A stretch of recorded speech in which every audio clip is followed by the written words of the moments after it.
আসসালামু আলাইকুম সবাইকে। আশা করি সবাই অনেক অনেক ভালো আছেন। আজকে আমি যাচ্ছি আমার গ্রামের সবচেয়ে প্রিয় একটা জায়গায়, যেখানে আমরা ছোটবেলায় অনেক খেলাধুলা করতাম, যেটা নিয়ে অনেক গল্প রটনা আছে। তবে এই জায়গাটা আমার ছোটবেলা থেকে অনেক অনেক পছন্দের।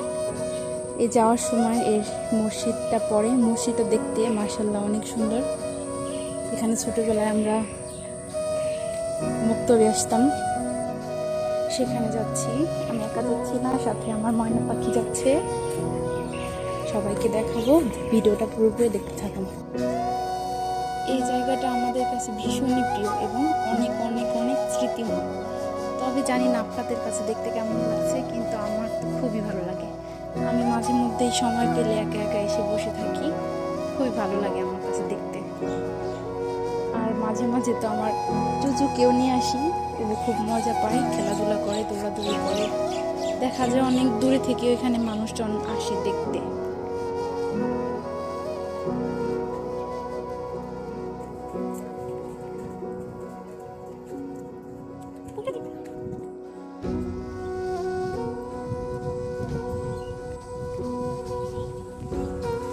এই জায়গাটা মাশাআল্লাহ এত পরিমাণ সুন্দর, আর স্নিগ্ধ বাতাস, কোলাহল মুক্ত, একদম মনের মতো জায়গা যেটাকে বলে।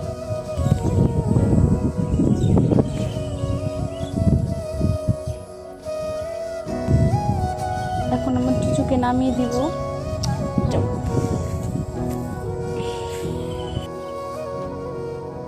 ওকে প্রত্যেকবার আনার সময় ও খুবই ভয় পায়, আসতে চায় না, কামড় দেয়।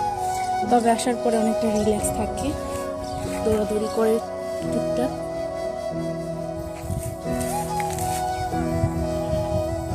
এটা নাকি ছিল 300-400 বছর আগের পুরনো জমিদার বাড়ি। তবে আমরা তেমন কিছু পাইনি, এখন শুধু আছে ঘাস, টুকটাক গাছ। তবে পরিবেশটা অনেক অনেক শান্ত এবং সুন্দর। ছোটবেলায় এখানে আমরা আরেকটা কারণে আসতাম, সেটা হচ্ছে নানান ধরনের ফলের লোভে। যেমন আছে আম, তারপর জাম, কাঁঠাল, তারপর লিচু, পেয়ারা, নারকেল, বরই, আরও নানা ধরনের ফল, যেগুলো আমরা লুকিয়ে লুকিয়ে খেতাম। কলা গাছের বাগান ছিল, তবে এখন আর ওগুলো নেই, এখন শুধু ঘাস আর ঘাস।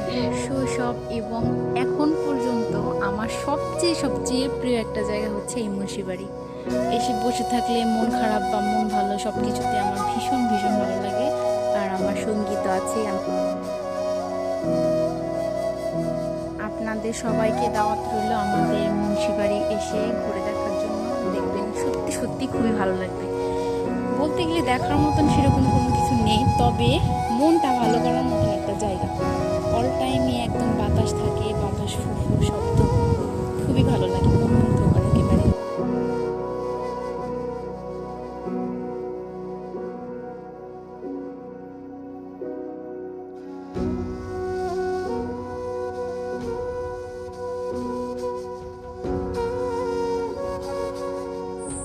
আজকের মতন বিদায় নিচ্ছি। অন্য কোনো দিন হয়তো বা পুরো মুন্সিপালিটি আপনাদের সবাইকে ঘুরে দেখাবো। পুরো ভিডিওটি দেখার জন্য সবাইকে অসংখ্য অসংখ্য ধন্যবাদ। আল্লাহ হাফিজ।